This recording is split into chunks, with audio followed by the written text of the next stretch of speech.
Are buying third-party figures a moral dilemma for you? We're going to explore that, the latest news. Also, San Diego Comic-Con's Hasbro panel also gave us images just now and information about Ultra Magnus, their Studio Series Commander class offering that's coming up, as well as all kinds of other things, guys. We're going to go over all this and the latest news this week on Transformers Talk Raw.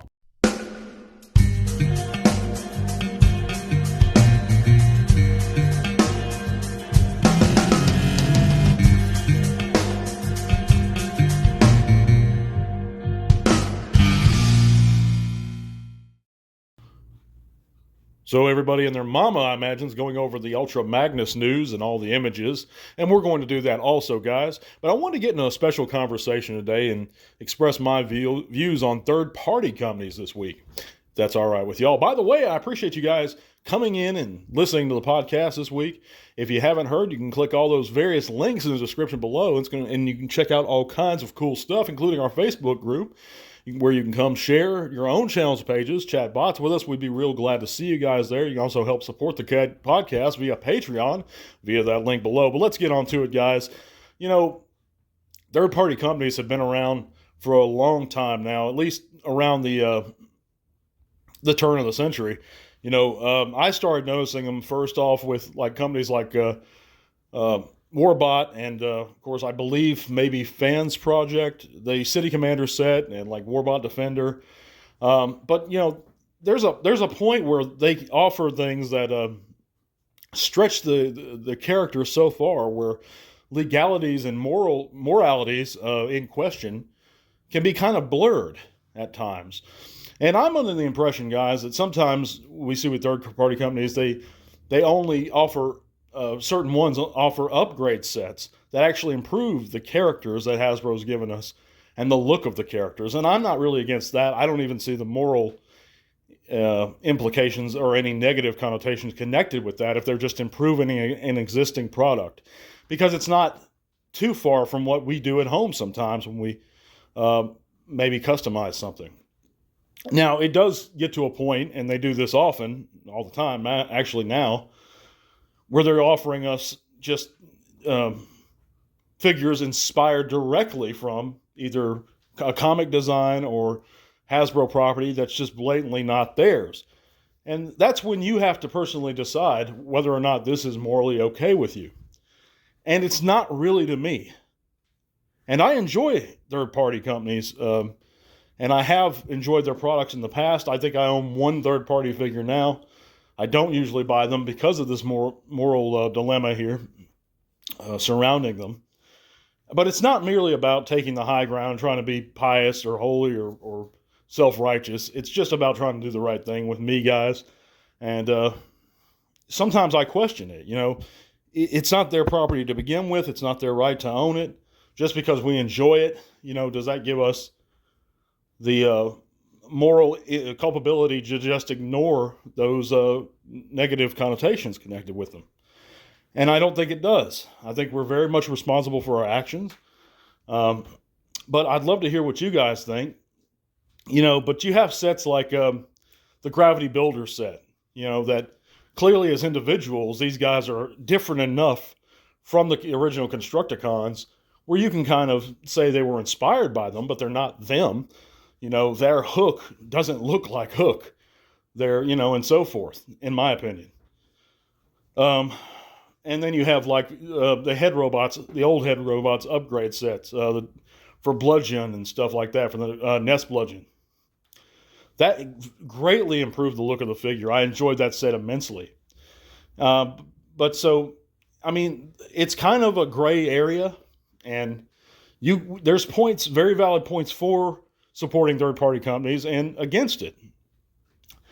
In the Transformers, because I think it's an exclusive kind of problem. I know that there's companies nowadays that actually are third parties of other franchises, but I think that they started out exclusively as something that the Transformers franchise had to deal with, had to accept. And we know that Hasbro doesn't approve of it. It's just there's so many of them, you can't really shut them all down. Of course, Hasbro has shut some down in the past. But I think the fans accept it and tolerate it, not because they're bad people, but because They're so thirsty for these characters and these ideas that are rarely, if ever, expressed by Hasbro sometimes. I'll give you an example. The Impossible Toys Quintessons. Hasbro gave us one Quintesson when this company came around, and it really wasn't a traditional Quintesson. It was that Alpha Quintesson or whatever as a part of Energon, or Cybertron maybe, I don't know. I had that figure. It was a good figure, but it wasn't the traditional Quintesson we all know and love. It wasn't the Judge. So Impossible Toys decided to give us all of them, not just one, but all the various types. Of course, we know years later, now we have the Earthrise Judge that Hasbro gave us. I'm sure they're going to give us more. So it took them a long time to catch up and realize what the fans were after. And there's many other examples of that. But let me know in the comments what you guys think. Now, on to the news. And this week, guys, we have a lot of information, a lot of news to go over. We recently have some in-hand pics of the Retro G1 Walmart Skywarp, and he looks really good. I think they've changed a few things.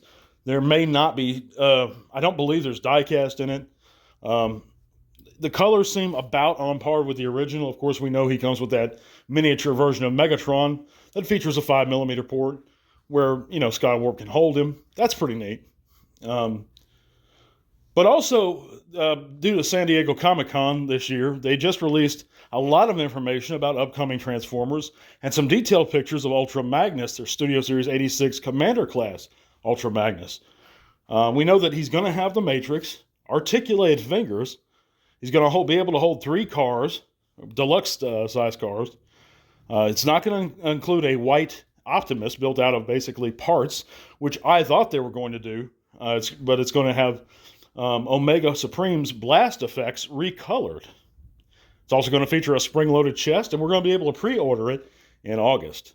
I'm under the impression, guys, that I don't think that this figure was needed. It looks fantastic. Do not get me wrong. I'm not trying to be a negative Nancy here. But we were given so many great Ultra Magnus figures over the past few years, starting with that wonderful IDW-inspired Combiner Wars one a few years back. But then we were given the Siege, which was a great figure. Then we were given the Earthrise. Then we were given Netflix. I mean, we have a bunch of Ultra Magnus figures to choose from. I'm sure this one's going to scale very well, but I don't think that the Siege or the Earthrise scaled bad. So I just didn't see the need for this figure.